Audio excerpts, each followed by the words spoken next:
What do you envision for yourself when you picture having a career in graphic design? Having a creative career is really the dream, right? I mean, at least for me it is. But the life of a graphic designer seems ever evolving, right? So as times change, what changes for us as designers?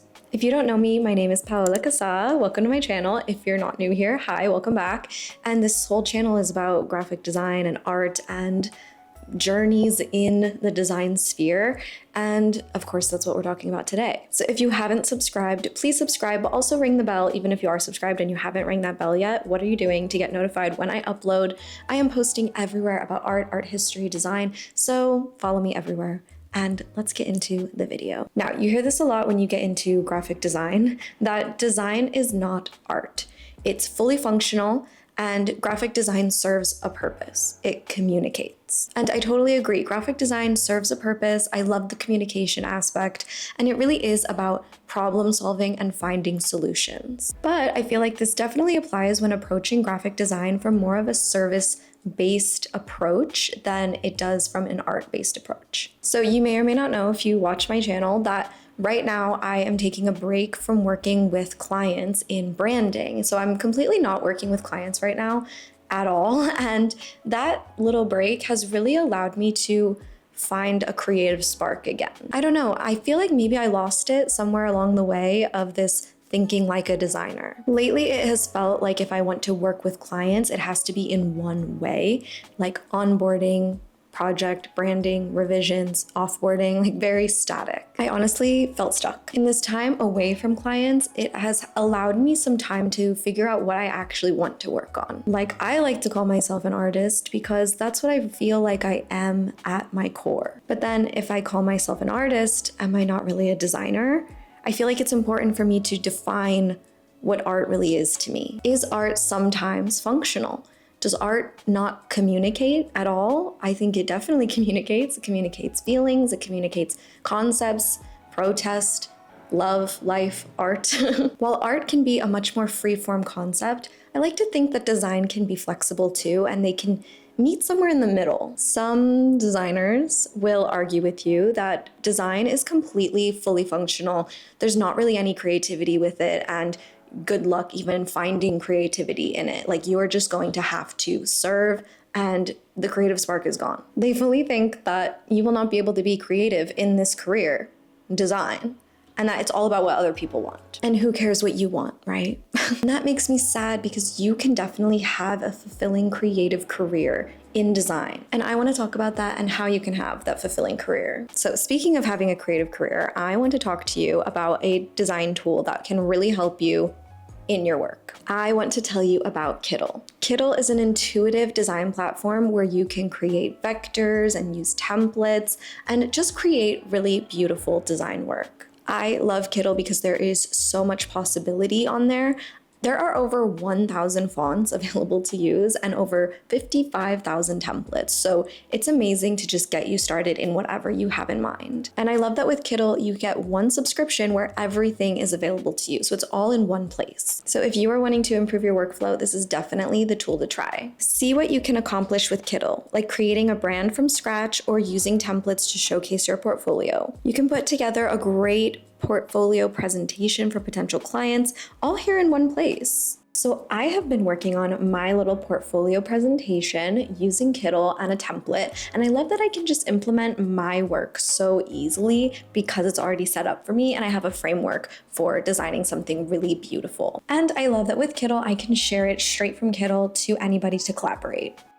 So you can get started using Kittl for free today, but you can also use my code PaolaYT in the description below, and you can get 25% off your first month or first year on all paid plans. So try Kittl now and discover the possibilities. And thank you so much to Kittl for sponsoring this part of the video.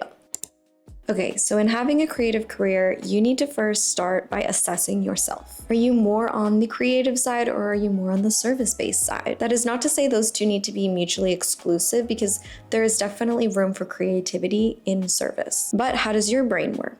I think it's important to know yourself before you start this career or pivot into a new facet of design. So I found a couple quizzes online about having a creative career, and I will link them below. But let's take one now and assess ourselves, shall we? Okay, so I have linked some below that have very specific ones, like they tell you what type of job you should do. I also found ones that are more about like your archetype and what type of person you are, so maybe more psychological. I don't know. But I am here to help, so let's do it. I'm gonna take it. Okay, so don't even worry, we're gonna go through this really quick. It's a short quiz, and I don't have to like read them all out. I'm gonna just kind of generalize. You can read along as I go. Which of the following best describes you? I have multiple lanes happening in my career and they're all important. I mainly have one central focus, or I have multiple things I'm interested in, but I'm not sure if they're equally important. I'm gonna say I have multiple lanes open. They're very important to me. 2, when people ask what you do, I often have to pause and think about how I might answer the question, or I find it pretty straightforward to explain. I think what I do is kind of hard to explain. Which of the following best describes you? Nurturing my many interests and give my interests a chance to flourish, or building one career or one clear focus in my career is more important. I'm gonna nurture my interests. That's very me. I prefer to design my own structure of work. Yeah, I'm not even gonna look at the other ones. No. Or I prefer to work within pre-existing structures. Oh, okay, yeah, I go back and forth between the two. I like to go with the flow of life and welcome how my interests develop, connect, or not intersect. I like to strategically plan for how the different lanes in my career will grow. And I like to have everything I do feed into one central expertise that people know me for. Ooh, I think I like to strategically plan. What bothers you more? Having to give up my autonomy for a timeline set by a manager, or having to hold myself accountable for deadlines? Definitely giving up my autonomy. I'm a creative people, I'm an artist. When it comes to managing my time, I would like to allocate time for the different lanes in my career more strategically. I would like to put more time into the most important things. I would like to finish my main work within a certain boundary and then tend to my side interests. I think I just want to do it a little bit more strategically, even though that's what I already do. That's what I like. When it comes to working with others, I prefer to work in a team where others can inspire me, or I'm okay to work solo and I'm also okay to collaborate. Yeah, definitely. I mean, I'm always solo in my job as a freelancer. Imagine when you retire and you look back on your career, what matters more? I think probably the opportunities I built for myself. When collaborating with others, I care more about whether I get the autonomy and flexibility, or whether or not to get the authentic opportunity to contribute. I think probably the opportunity to contribute. Okay, of the 4 creative career archetypes, I got parallel universes. If the rules can't contain your brilliance, write your own rules. You've shaped your career and practice to do exactly just that. You are the person in the room that doesn't get satisfied with specializing in just one thing. Instead, you find balance and space in holding the threads of different interests and distinctive lanes. Singularity bores you. Your ultimate aspiration is not to converge your multifaceted lanes, but to grow the parallel universes into their own flourishing state. And then it has all this information about how to help yourself, which I love. So I will link those quizzes below. That was actually really fun and totally me. That really explained me. So I'm a little bit shocked. I'd love to know what you got if you take this quiz. Let me know your results. Woo, that was fun. Okay, so now that we figured out who we are, it's time to understand our options. So let's talk jobs. There are so many creative design jobs out there that are art adjacent, some of them. And it's a beautiful world out there. For me, seeing this list opens up so many creative possibilities in my mind. And yes, there is a learning curve with some of these, but education in any form, traditional or not, is very important to actually creating the career you want. I studied fine art, graphic design, and art history at a university, and I feel like that is what has given me the perspective that art and design go hand in hand. There are so many ways for you to be a designer and put you into it. Your process, your art, your ideas. Even when working for clients, whether that's on your own or at a company, in any capacity in design, you are still using your creative muscle to bring that design to life. While you are working on their vision, you are using your vision, your artistic vision, and your skill to create from nothing. That doesn't come from nowhere. And believe it or not, you do have control over what you work on and how you approach it.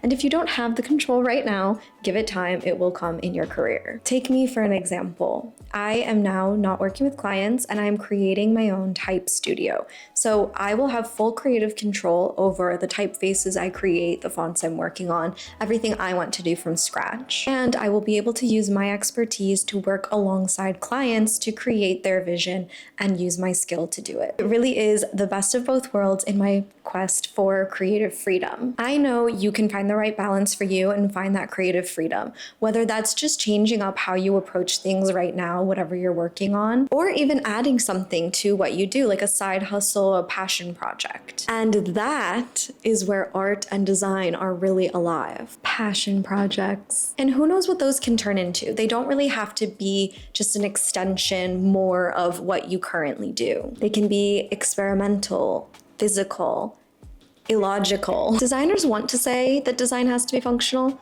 but what if we challenged that? I personally love when typography is unreadable in designs, because that's not always the purpose. I love when design rules are broken. Disrupt the rhythm, push boundaries with hierarchy, do whatever you want, and make it art. You literally never know how it might turn out, and it might just be the thing that helps you in your career, in your next steps. There are so many designers who are selling their work on the side, who are putting their work into galleries, or like me, they're creating content on social media. These outlets are endless, and they can work for you. Okay, listen. I know I'm an optimist. I know, but I really hate the pessimism in the graphic design community that I see online. Like I'm sure you've heard, this graphic design is dying, we're all being replaced. I don't buy into any of that. Graphic design is definitely changing, but isn't everything always? You can definitely find your place in an ever-changing environment. One thing that is very important is understanding where you stand on things, like the rise of AI. Designers are being replaced, this whole concept. What is your stance on AI as we move forward? For me, I'm opting out. I tried things at first when it first started coming out, but in doing more research, it doesn't align with me ethically, and I am going to step back from that and not use it, obviously where I can. My values don't really align with generative AI, and I feel that it can really kill creativity. And so I'm going to focus on the creative aspects of my career moving forward. And it can be harsh. Some people will say, okay, you're not adopting AI, you're out. Like, you're not going to catch up.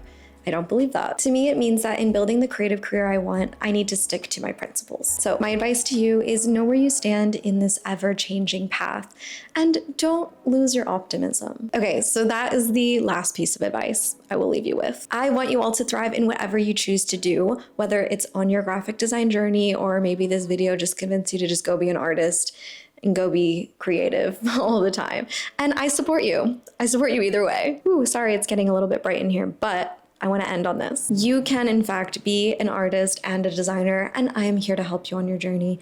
Check out my other videos if you haven't watched them. They're all about art and graphic design. And if you have watched them, make sure to keep up with me over on Instagram and YouTube Shorts and all that. I'm posting everywhere. And I will see you in my next video. Thank you so much for watching. Please give this video a like if you liked it, and let me know your thoughts on any of the things I touched on today. Having a creative career, the rise of AI, whether artists and designers can be one thing. I don't know. Let's chat in the comments. I'd love to talk, and I'll see you in the next video. Bye.